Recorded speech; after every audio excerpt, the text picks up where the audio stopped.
Sungguh pada kesempatan ini kami bahagia sekali dengan kehadiran Pak Menteri. Ibarat saya kehadiran adik kandung saya sendiri yang lama tidak bertemu.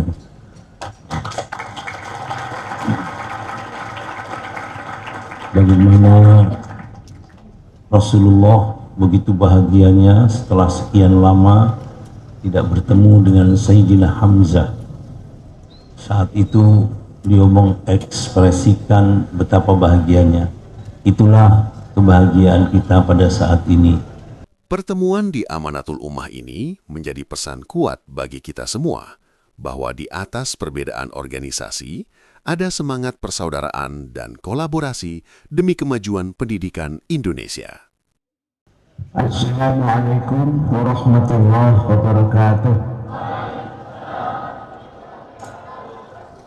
Alhamdulillah alladzi fataha li ibadihi tariqal falah. Wassalatu wassalamu ala Muhammad Rasulillah wa ala alihi wa sahbihi wa mawala, amma ba'd. Al-Mukarram Profesor Dr. Kiai Haji Asep Saifuddin Khalim MA beserta Ibu Nyai, Bapak Bupati Mojokerto,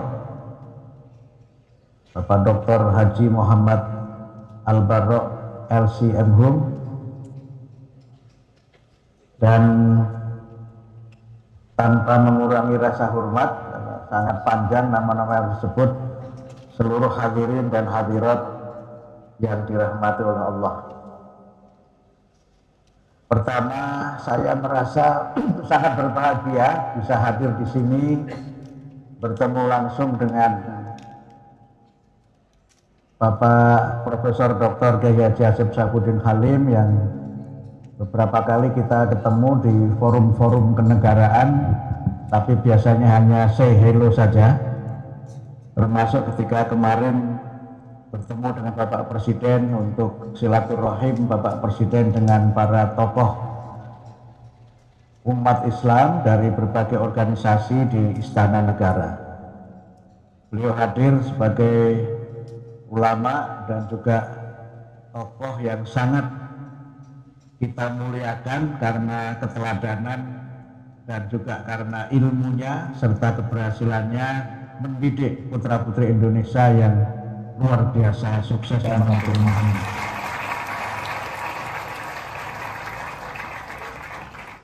Saya datang duduknya di belakang karena menteri itu pembantu presiden. Jadi pembantu tidak boleh duduk di depan, duduknya di belakang saja.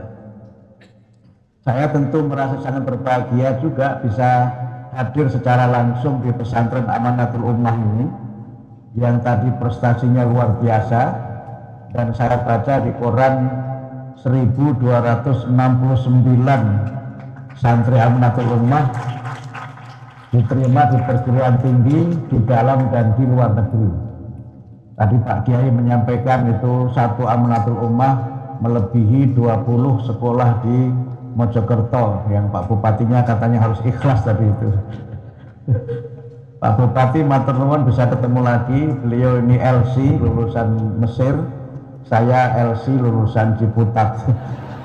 Jadi tidak jauh ilmunya. Jika saya di UIN Syarif Hidayatullah Jakarta, beliau ini hafal Quran 30 juz, saya hafal Quran juz 30. Jadi tidak jauh ilmunya. Karena itu saya datang ke sini bukan untuk menyampaikan tablik akbar, tapi saya ingin tolabul ilmi. Kalau toh saya ceramah, mungkin dalam tradisi pesantren itu sebelum seorang mendapatkan ijazah dari kiainya, dia harus didadar dulu ceramahnya. Nah, anggap saja ini muadalah atau pendadaran menteri untuk naik kelas sedikit menjadi kiai, kira-kira begitu. Karena terima kasih kiai. Dan karena tadi beliau mengundang ke rumah, saya kira wajib ain saya harus datang. Fardu ain untuk saya menolak undangan itu, karena mesti kalau diundang kiai ke rumah ada makan enak. Al-atimah ladidah, insya Allah. Bahasa Mojokertonya it hard to resist gitu. susah kalau tidak dipenuhi, kira-kira begitu. Tapi yang penting adalah silaturahim kita, dan saya berterima kasih Pak Kiai karena Amanatul Ummah sudah membantu negara mencerdaskan kehidupan bangsa, mendidik generasi hebat yang sudah kita lihat hasilnya. Tadi ikrarnya itu luar biasa dan sangat mendukung program kami, terutama kaitannya dengan larangan merokok. Itu kalau nanti bisa kami jadikan sebagai contoh nasional, sekolah model tingkat nasional di mana ribuan santrinya tidak ada satupun yang merokok.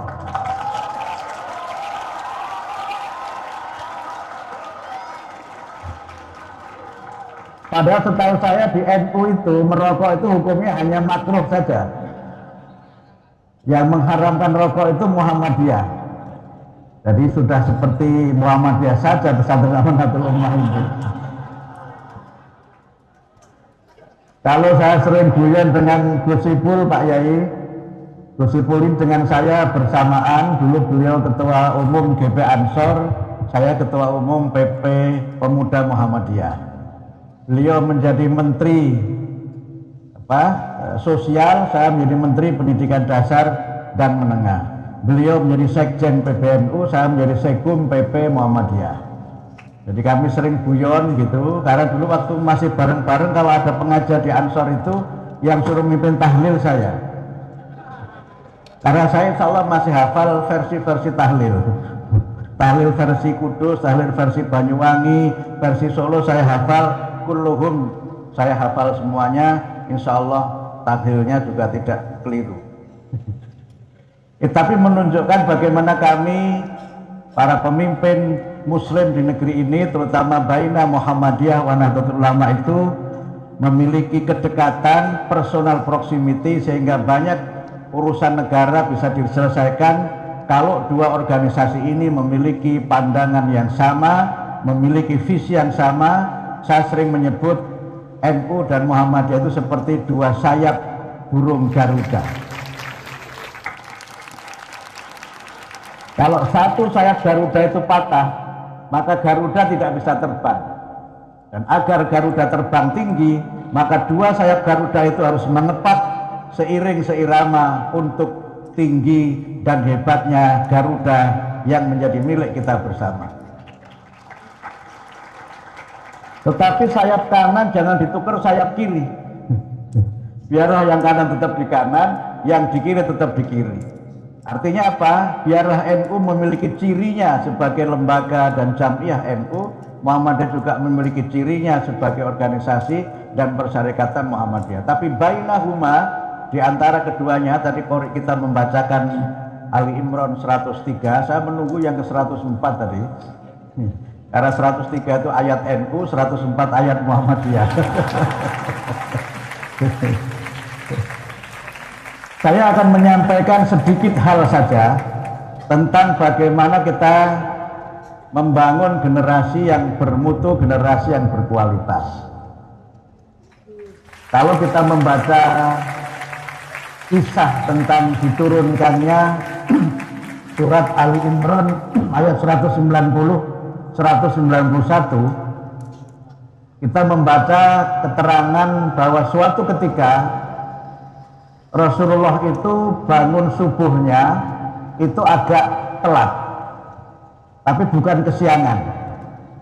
Jadi beda antara kesiangan dengan agak telat. Karena beliau ini kan setiap malam tahajud, kemudian setelah tahajud itu tidur sebentar, tidur qailulah, kemudian menjelang subuh bangun lagi dan kemudian sholat. Karena itu kalau kami punya kebijakan 7 kebiasaan Indonesia hebat, dimulai dari bangun pagi, itu sesuai dengan yang dicontohkan oleh Rasulullah. Ini dalam istilah itu namanya substansialisasi ajaran Islam dalam kebijakan pendidikan dasar dan menengah. Karena Rasulullah agak terlambat masuk ke masjid itu, maka seorang sahabat memberanikan diri untuk mengetuk pintu rumah Rasulullah. Dan ketika sahabat itu melihat wajah Rasulullah, sahabat ini kaget karena melihat mata Rasulullah sembab seperti habis menangis. Kalau sampai sembab berarti menangisnya itu ya, serius gitu. Sehingga kemudian sahabat itu memberanikan diri bertanya, apakah Rasulullah baru saja menangis? Dan beliau menjawab, ya, saya baru saja menangis. Kalau saya boleh tahu apa yang menyebabkan baginda Rasulullah menangis? Beliau menjelaskan, saya baru saja mendapatkan wahyu Al-Quran yang kalau umatku bisa mengamalkan ayat yang baru saja saya terima, maka umatku akan menjadi umat yang unggul, umat yang hebat. Mungkin dalam tambahan saya, umat yang ya'lu wala yu'la alaih, yang unggul dan tidak ada yang mengungguli lagi. Kemudian Rasulullah membacakan dua ayat dalam surat Al-Imran ayat 190 dan ayat 191. Kalau saya boleh sedikit ngetes, boleh Pak Kiai nggih? Tolong yang hafal dong dibaca. Tapi tidak boleh membaca HP ya, membacanya. Karena mahasiswa saya kalau suruh baca Quran, selalu ngapalkan langsung buka HP. Ada yang hafal? Amin atau Ashabus Shimal? Ada? Minar Rijal atau Minal Banat? Ada? Ali Imran surah yang ketiga ayat 190-191. Ada? Atau harus diberi hadiah dulu? Kalau Pak Jokowi itu hadiahnya sepeda. Kalau saya hadiahnya apa? Hadiahnya apa Bu Menteri? Silakan siapa? Santri Amanatul Ummah, tafadholi. Ada? Ada. Kalau nggak ada saya baca sendiri. Berarti hadiahnya untuk saya aja berarti. Ada? Ya. Silakan.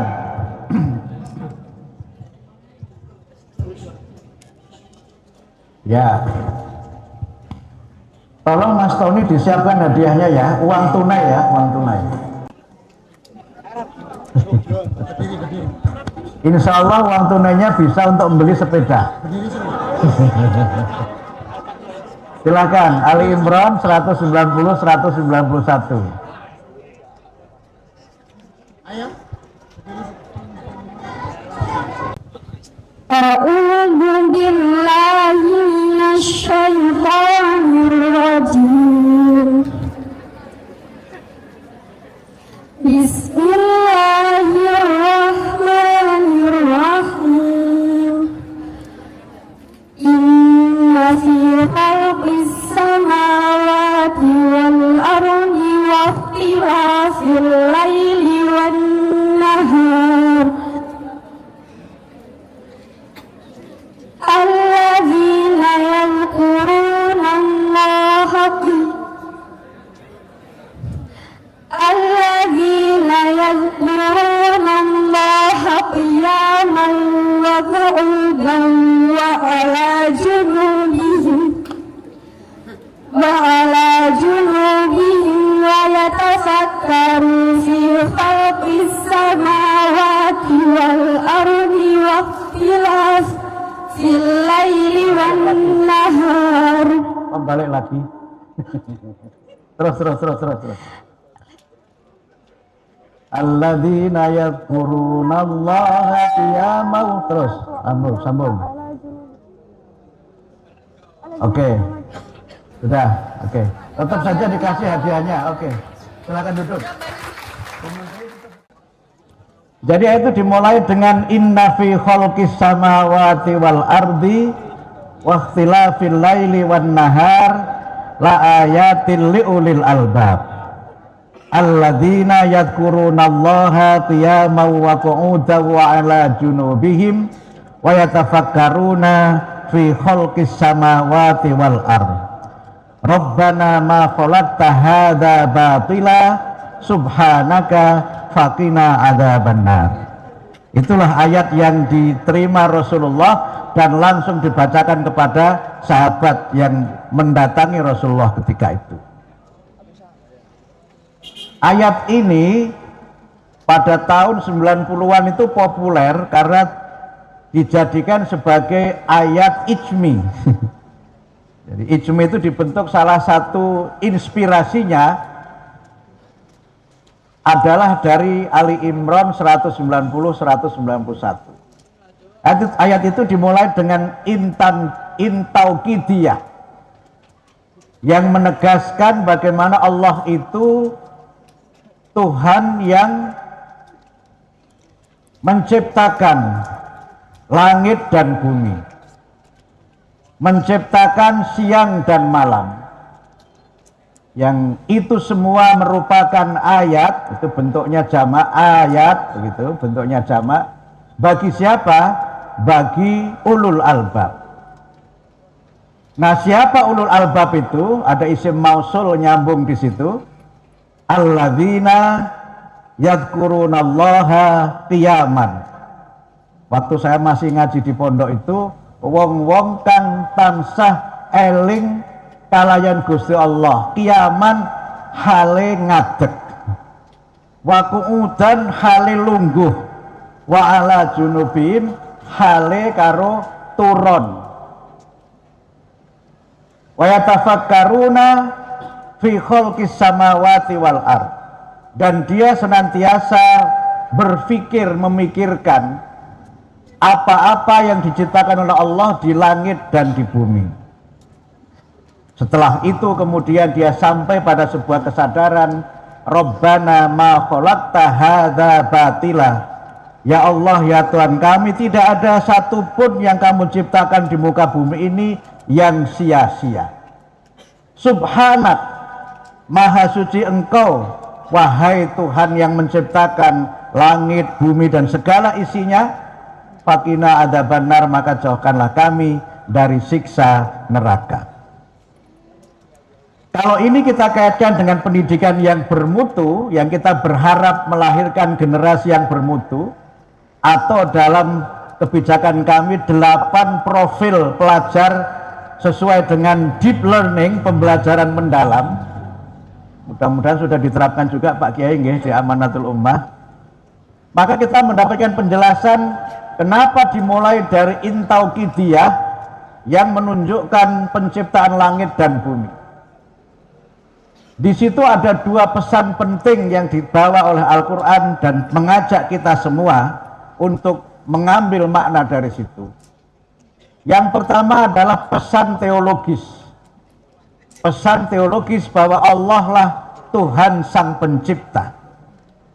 Semua yang maujud di alam semesta ini, semua yang maujud di langit dan di bumi adalah Allah yang menciptakan.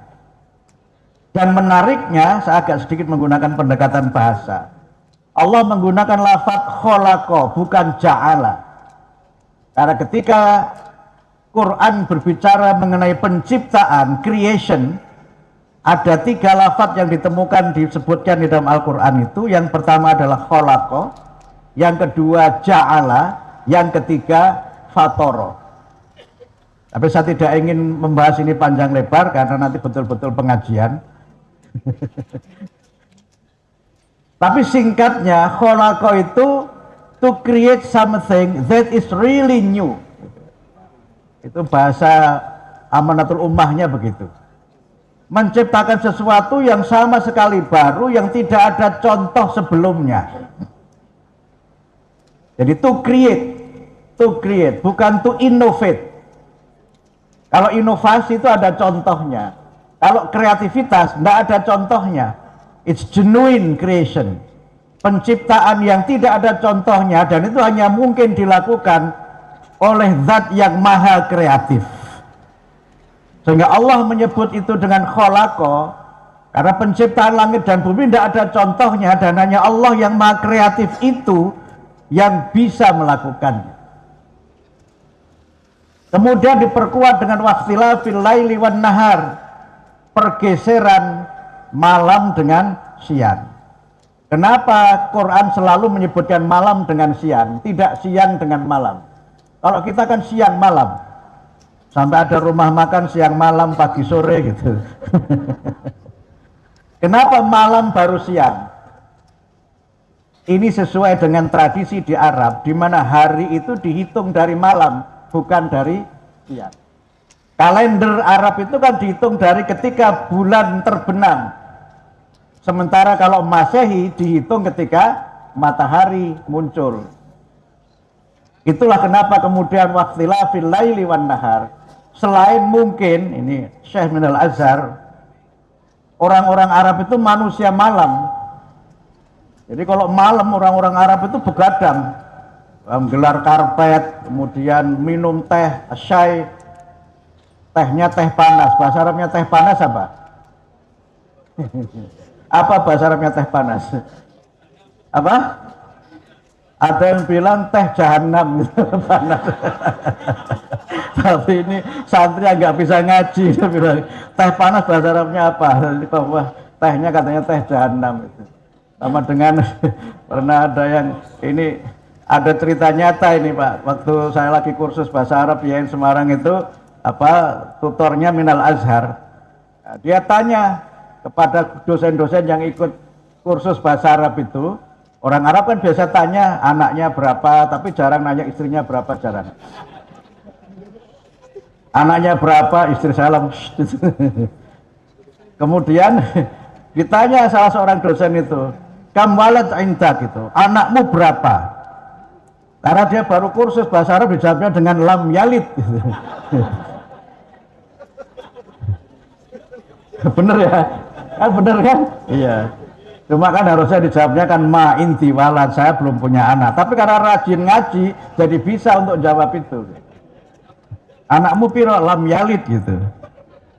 Ada lagi teman saya, konyol lagi, ketemu tutor yang dari Mesir itu juga. Saya lagi ketemu di pasar, ditanya ila ain, kamu kemana? Jawabannya ilal liqa gitu. Ditanya pergi kemana, malah jawabannya sampai jumpa gitu. Waduh, secara target ya benar, tapi maknanya kan nggak benar. Tapi ini canda, nggak serius ya, nggak serius. Biar sebagai bukti bahwa orang Muhammadiyah juga bisa melucu, kira-kira begitu. Cuma enggak enaknya itu, kalau ada orang Muhammadiyah itu dibilang mesti dulunya NU, gitu. Nggak enak juga itu.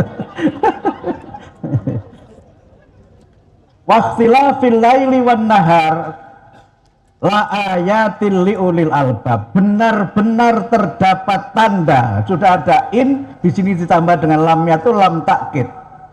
Benar-benar menjadi tanda bukti kemahakuasaan Allah bagi orang-orang yang cerdas, ulul albab. Nah, ini kalau menggunakan kita maknai sebagai isyarat Al-Qur'an tentang metode mengajar, maka mengajar itu hendaknya lebih banyak dimulai dari empirical fact, fakta-fakta empiris. Mengajak murid mengobservasi, mengajak murid merenungkan, baru kemudian dikembangkan dari situ. Hadhihi huwa deep learning sebenarnya. Lalu siapa ulul albab? Ada isim mausul di situ yang menjelaskan ulul albab itu. Alladzina yadhkurunallaha qiyaman. Mereka yang senantiasa mengingat Allah dalam keadaan berdiri. Maksudnya ketika mereka fisiknya kuat, dia ingat Allah. Wa qu'udan, ketika dia dalam keadaan duduk, wa ala junubim, ketika dia berbaring. Kalau mafhum umumnya adalah dia ingat Allah dalam keadaan yang bagaimanapun, dalam situasi yang bagaimanapun, dalam kondisi yang bagaimanapun. Artinya Allah always in our heart. Allah senantiasa ada dalam jantung hati kita, kira-kira begitu. Dia orang yang senantiasa dekat dengan Allah, tidak pernah putus komunikasi, apalagi sampai putus hubungan dengan Allah. Jadi tidak ada istilah LDR dengan Allah. LDR itu long distance relation. Kira-kira kerjanya di Mojokerto, rumahnya di Mojo mana yang kira-kira pirit. Ya itu LDR aja tuh. Tidak seperti itu. Dia senantiasa, Allah itu senantiasa ada bersama dengan dia dalam keadaan bagaimanapun. Nah, yang kedua, orang-orang yang cerdas, ulul albab itu adalah mereka yang senantiasa berpikir, memikirkan. Yatafakkaruna itu fi'il mudhari', yang artinya dia senantiasa berpikir dan terus memikirkan apa saja yang diciptakan oleh Allah.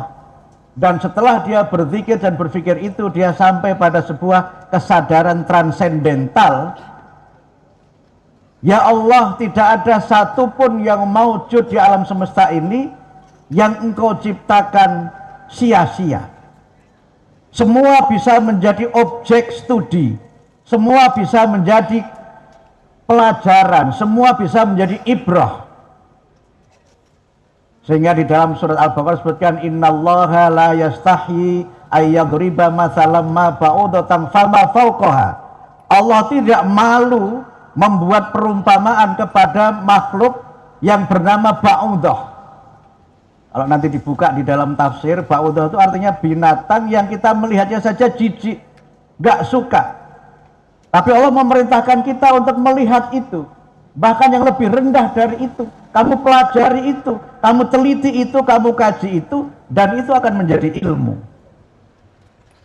Disitulah kemudian kita mendapatkan referensi dari ayat ini. Pak Kiai tadi menyampaikan generasi yang punya ilmu yang luas dan punya kesalehan atau keimanan dan ketakwaan yang tinggi, itulah ulul albab.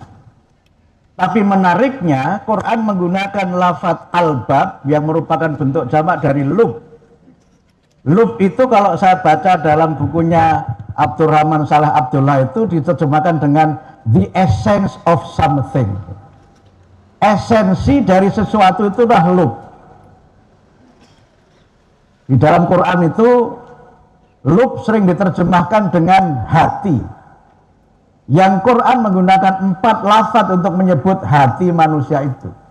Yang pertama itu lub, yang kedua itu qalb atau kolbu, yang ketiga itu fuad, yang keempat itu sodrun atau sudur. Tapi di bahasa Indonesia semua diterjemahkan dengan hati. Tapi ada yang berbeda sesungguhnya. Karena dia merupakan esensi yang paling dalam, itulah maka sering di bahasa Indonesia lub disambung dengan hati. Dari lubuk hati yang paling dalam, gitu ya Bu ya. Kenapa lub?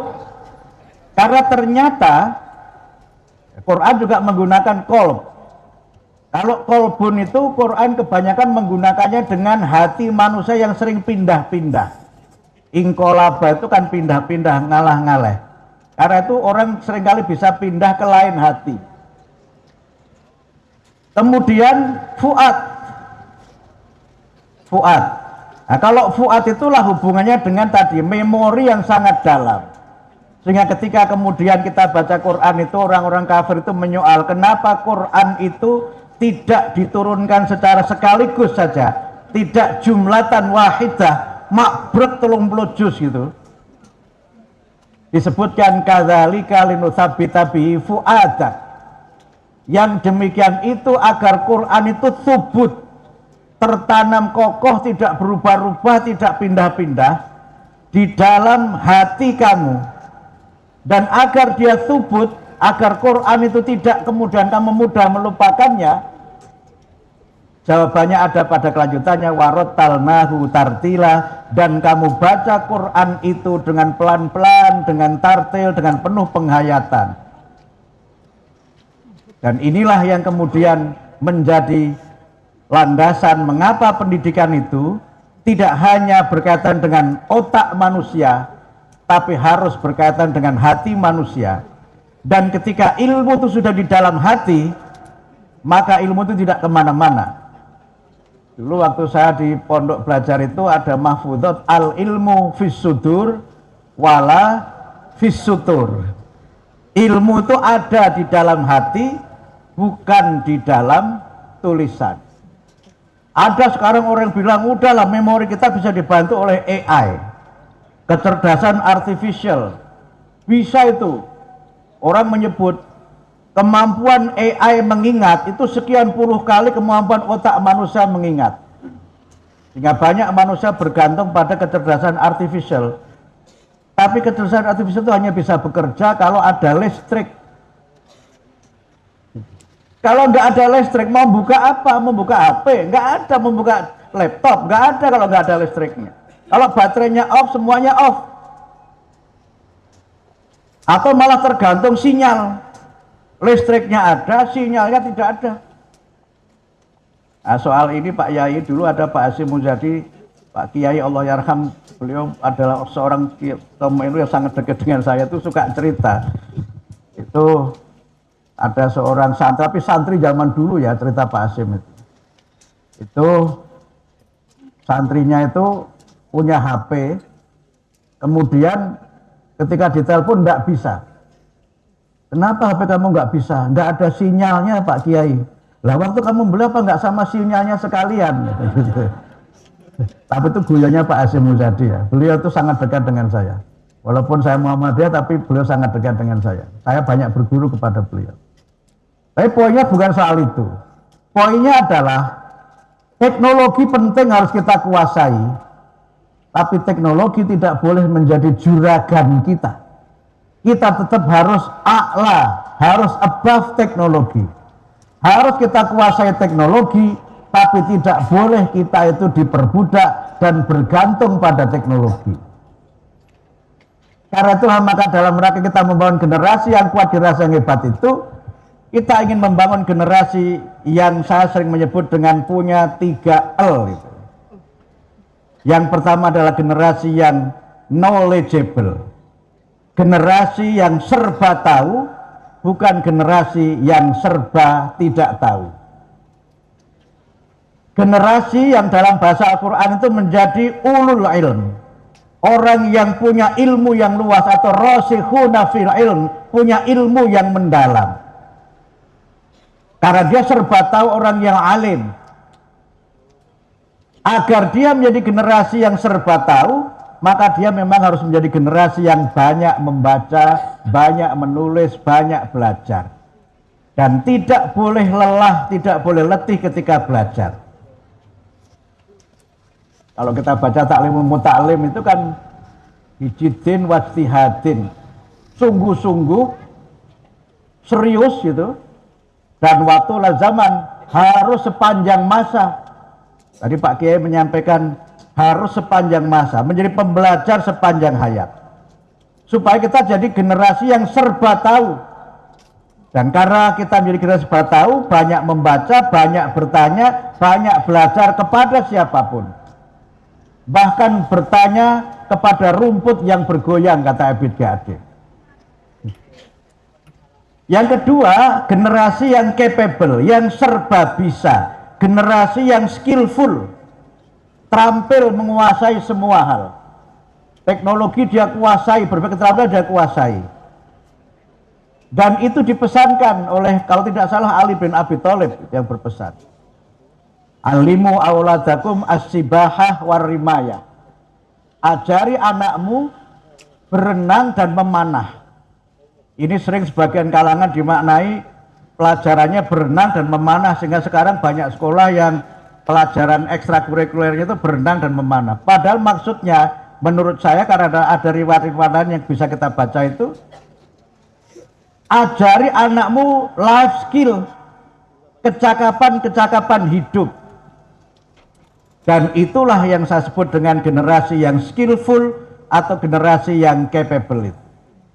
Nah, yang ketiga adalah generasi yang humble, yang rendah hati, yang berakhlakul karimah. Dia boleh berilmu tinggi, dia boleh terampil di semua bidang, tapi harus menjadi generasi yang memiliki moralitas yang tinggi, akhlakul karimah. Karena kalau tidak berdasarkan akhlakul karimah itu, mencari pekerjaan sulit. Banyak tempat-tempat kerja top dunia itu, saya baca persyaratannya, selalu dia tekankan adalah punya integritas. Integritas itu bahasa lainnya ya akhlakul karimah, yang bisa bekerja sama dengan orang lain, berempati, simpati kepada orang lain, punya kemampuan yang tinggi untuk bisa beradaptasi dan berbagai macam keterampilan-keterampilan sosial, itu yang diperlukan.